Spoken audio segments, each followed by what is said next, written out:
যেরকম দোয়া ওই রকম আমল করতে হবে না? আমি যে দোয়া করতেছি ইহদিনাস সিরাতাল মুস্তাকিম, সিরাতে মুস্তাকিমের উপরে চালাও, নামাজ শেষে সালাম ফিরে মসজিদের বাইরে গিয়া আমল করতেছে কি মাপে কম দাও, মাপে কম দাও।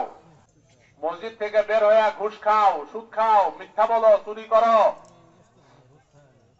যে আমলগুলো করতেছি এই আমলগুলো কি সিরাতে মুস্তাকিমের আমল?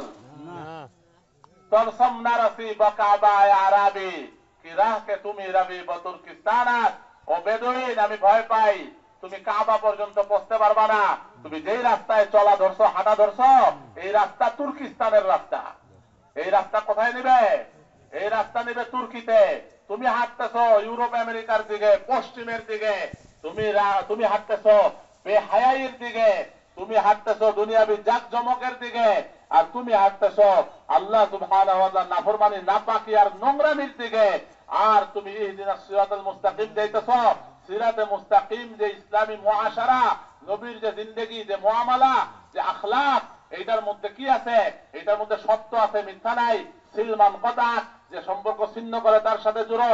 ওয়া ফাম্মান যালামাক, যে জুলুম করে তাকে মাফ করে দাও। ওয়াহসিন ইলা মান আসা ইলাইক, যে মন্দ করে তার সাথে ভালো করো। জিন্দেগি তুমি যেটা ইখতিয়ার করছো এটার মধ্যে কি আছে? মান গশানা ফালাইসা মিন্না, যে ধোঁকা দেয় সে আমার উম্মত না। মেরে মোহতারাম ভাই দোস্ত বুজুর্গ, মিথ্যা নাই, চুরি নাই, ধোঁকা নাই, খেয়ানত নাই, এখানে নজরের হেফাজত আছে। ইয়ালামু খাইনাতুল আয়ুন ওয়া মা তুখফি সুদূর, কুল্লিল মুমিনিনা ইয়াগুদ্দু মিন আবসারিহিম, মুমিন পুরুষদেরকে বলেন নজরের হেফাজত করো। কুল্লিল মুমিনাতি ইয়াগুদ্দুনা মিন আবসারিহিন্না, তুমি মসজিদ থেকে বের হয়ে মোবাইল টিপা শুরু করছো, আর এর মধ্যে বিভিন্ন হারাম দেখতেছো। তুমি হারাম দেখতেছো, নামাজে পড়তেছো ইহদিনাস সিরাতাল মুস্তাকিম, আর নামাজের বাইরে গিয়া তুমি হারাম জিন্দেগি যাপন করা শুরু করছো। মেরে মোহতারাম ভাই দোস্ত বুজুর্গ, এই জিন্দেগি এটা জান্নাতের রাস্তা না। এই জন্য হযরত মুহাম্মদ সাল্লাল্লাহু আলাইহি সাল্লামের তরিকার উপরে আমাদের জিন্দেগিকে উঠাইতে হবে। নবীওয়ালা কাম নবীওয়ালা তরিকায় করতে হবে। নবীর কামকে নিজের জিন্দেগির মাকসাদ বানাইতে হবে। এইটা মেরে মোহতারাম ভাই দোস্ত বুজুর্গ, আমাদের এখানে জমা হওয়ার, এই ইজতেমার মধ্যে আসার, এটা আমাদের বহুত বড় মাকসাদ। আমাদের এখানে কোনো নতুন কথা শোনা, আর কোনো মজার মজার কথা শোনা, মজা লাগার জন্য এখানে আসি নাই। কেউ গান বাজনা শুনে মজা পায়, কেউ ওয়াজ মাহফিল শুনে মজা পায়, সবই কানের মজা। মেরে মোহতারাম ভাই দোস্ত বুজুর্গ, আমল একটাও নাই। আজ আমাদের হালত কি হয়েছে? আজ আমাদের হাল অবস্থা হয়েছে। আমার আব্বাজান রহমতুল্লাহ আলাইহি একটা ঘটনা শুনাইতেন। উনি বলতেন, এক লোক পাখি শিকার করতে গেছে। কি করতে গেছে? পাখি শিকার করতে গেছে। যা দেখে যে গাছের ডালে অনেক পাখি আছে, দানা ফালাইলে পাখি আসবে। কিন্তু এই পাখিগুলা বলতেছে শিকারি আয়েগা, দানা ডালেগা, মগর ফাসনা নেই। শিকারি আসবে, দানা ফালাবে, কিন্তু এটার মধ্যে ফাঁসা যাবে না। পাখিগুলা কি বলতেছে? শিকারি আয়েগা, দানা ডালেগা, মগর ফাসনা নেই। শিকারি আসবে, দানা ফালাবে, কিন্তু এখানে আটকানো যাবে না।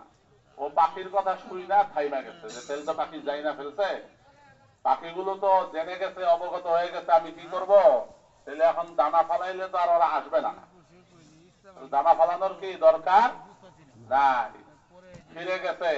তার যে গুরুজন তার কাছে ঘটনা বলছে যে পাখি তো যাই না ফেলছে, ওস্তাদ দানা ফালাইয়া তো লাভ নাই। তো বলতেছে যে দেখো, ওরা এটা মুখের বলি, যতই মুখে বলুক দানা ফালাও, দেখো ঠিকই আইসা খাওয়া শুরু করবে।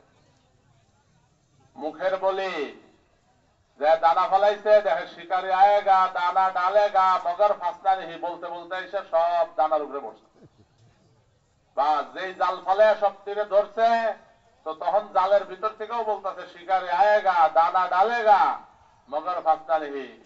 এরে মোহতারাম ভাই দোস্ত বুজুর্গ, আজ আমি আপনি যত অন্যায় আর নাফরমানি করতেছি, আর যত বেঈমানি পদ্ধতি জিন্দেগি যাপন করতেছি, আমি আপনি সব জেনে জেনে বুঝে বুঝে আর নিজের সাথে নিজে বলে বলেই করতেছি। সব এই পাখিগুলার মতোই আমাদের হাল অবস্থা হয়ে গেছে।